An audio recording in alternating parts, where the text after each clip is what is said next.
ऐसी स्थिति में हर तरफ चुप्पी है। कोई कुछ बोले, कभी आतंकवादी बता दिया, कभी नक्सली बता दिया, कभी देशद्रोही बता दिया। ऐसे समय में आप सब हिम्मत करके यहाँ पे आए हैं। आप तमाम साथियों का मैं अखिल भारतीय परिसंघ के राष्ट्रीय महासचिव के तौर पर बहुत स्वागत करता हूँ। साथियों, हमारे जम्मू कश्मीर के नेता प्रदेश अध्यक्ष हमारे आरके कलसोत्रा जी की वजह से ये दूसरा मौका है। मैं इसी हॉल में 1 साल पहले जब मैं किसी हॉल में आया था मीटिंग में, और मेरे लिए यह दूसरा मौका है। हर बार जब हम लोग आते हैं तो नए संकल्पों के साथ आते हैं, नए संकल्पों को दोहराते हैं और सब लोग दोहराते हैं। लेकिन हमारा जो संगठन है अखिल भारतीय परिसंघ, हमारे राष्ट्रीय अध्यक्ष माननीय डॉक्टर उदित राज जी के नेतृत्व में उन संकल्पों को पूरा नहीं करता। मैं एक छोटे से उदाहरण के बाद अपनी बात 1-2 मिनट में इंट्रोड्यूस कर दूंगा जो हमारे मुद्दे हैं। जब हम कहते हैं कि हम निजीकरण में आरक्षण के खिलाफ हैं, जब हम कहते हैं कि न्यायपालिका में आरक्षण होना चाहिए, कॉलेजियम सिस्टम बंद होना चाहिए, तो हम इसके लिए कोशिश करते हैं और हमारे राष्ट्रीय अध्यक्ष सुप्रीम कोर्ट के सामने खड़े होकर कह देते हैं सुप्रीम कोर्ट मुर्दाबाद, सुप्रीम कोर्ट आरक्षण विरोधी है। यह कहने की हिम्मत और किसी को नहीं है। बाबा साहब डॉक्टर अम्बेडकर जब बम्बई का पंचायती राज अधिवेशन हो रहा था, उसमें बाबा साहब डॉक्टर अम्बेडकर ने कहा था कि सदन में बैठे हुए लोगों को यकीन है कि जज की कुर्सी पर बैठा हुआ कोई ब्राह्मण होगा, अपराधी भी कोई ब्राह्मण होगा, तो जज न्याय कर पाएगा। पूरे सदन में चुप्पी छा गई और भारतीय संसद में नरेंद्र मोदी की मौजूदगी में कि भारत की न्यायपालिका जातिवादी है, यह कहने की हिम्मत हमारे राष्ट्रीय अध्यक्ष डॉक्टर उदित राज की। तो हम लोग कहते हैं वह पूरा करते हैं। 1997 से लेकर हमने आरक्षण बचाने के लिए संवैधानिक संशोधन भी कराए हैं। यह हमारा इतिहास है, हम रिजल्ट देने में यकीन करते हैं।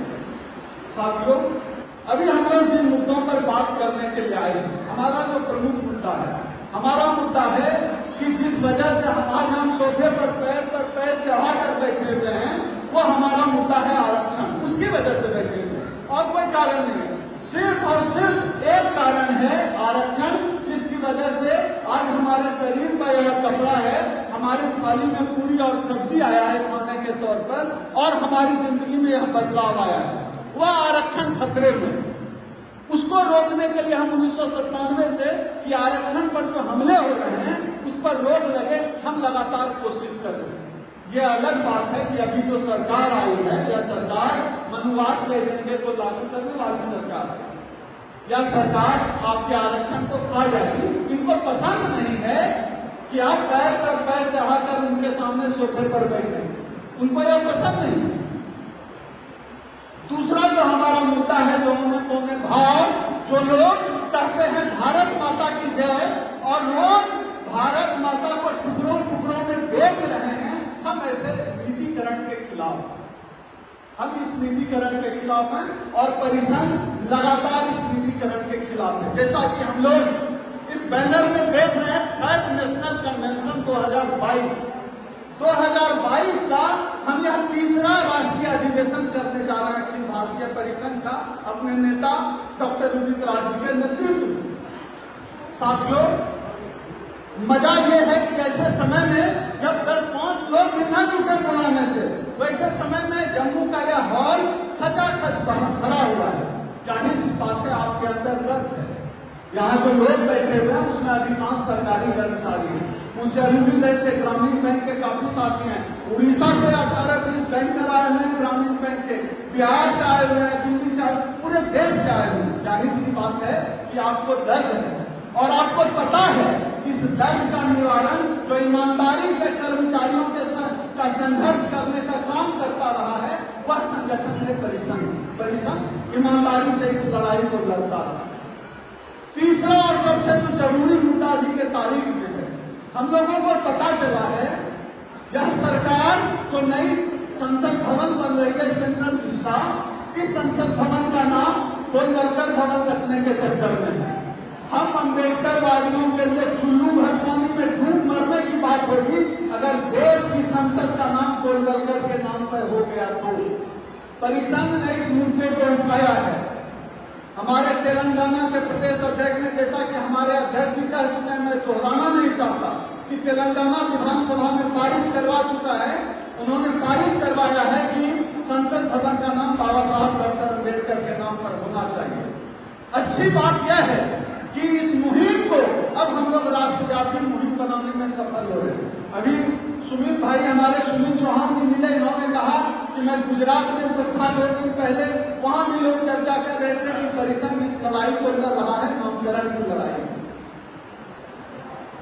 डॉक्टर रतन लाल सब लोग परिचित हैं, दिल्ली के हिंदू कॉलेज के प्रोफेसर हमारे साथ जुड़ गए हैं। और जो यूनिट है हमारी नई संसद भवन नामकरण समिति, एक अलग से समिति का गठन किया गया है जिससे तमाम संगठन के लोग जुड़ पाए।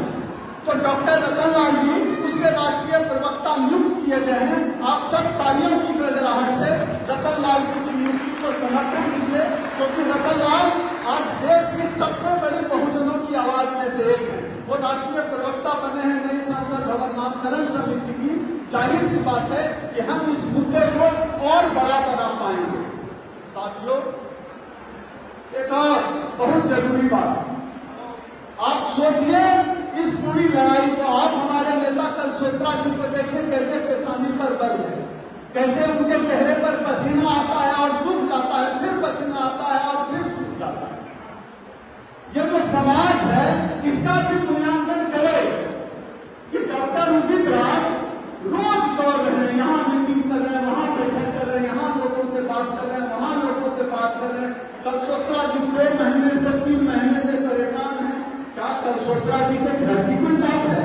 संसद भवन का नाम रखने की लड़ाई अगर कलसोत्रा जी लड़ रहे हैं तो ये उनके घर का नाम रखा जाना है।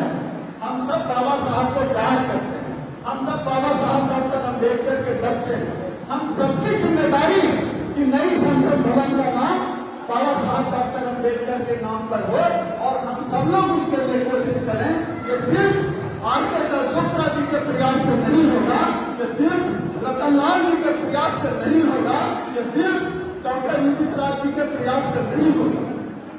इस मुहिम को हर घर तक पहुंचाना पड़ेगा, हर आदमी तक ले जाना पड़ेगा। जो भी जय भीम का नारा लगाता है उनको कहिए जय भीम का नारा लगाना सिर्फ अम्बेडकर का नहीं है, बल्कि संसद का नाम अगर रखा गया तो हम कहीं को दिखाना, यह मैं कहता हूं, हम किसी लायक नहीं रहेंगे।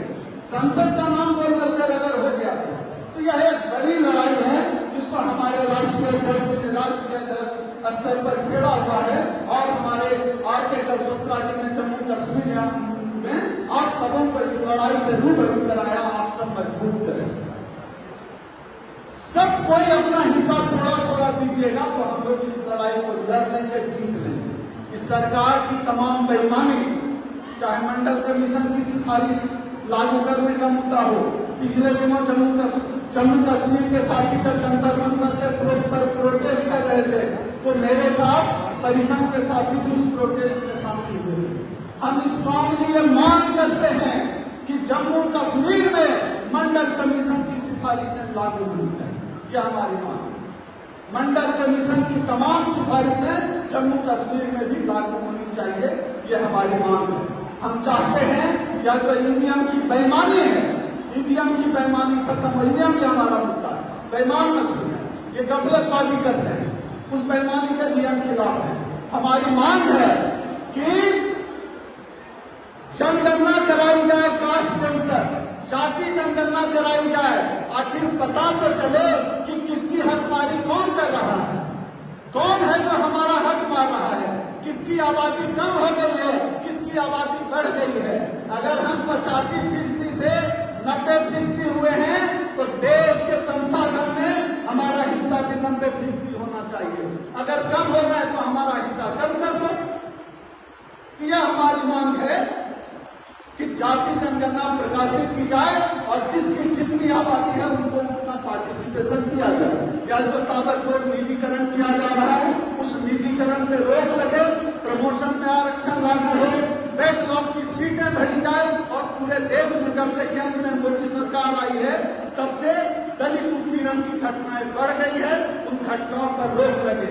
इन तमाम मुद्दों के इर्द गिर्द हम अपने साथियों से आग्रह करेंगे, इन तमाम मुद्दों के इर्द गिर्द ही कम शब्दों में अपनी बात को रखें। इसी के साथ इस अर्थ में मैं अपनी बात समाप्त करता हूं। हम लोग तमाम साथियों को सुनेंगे, क्रांतिकारी चलेंगे।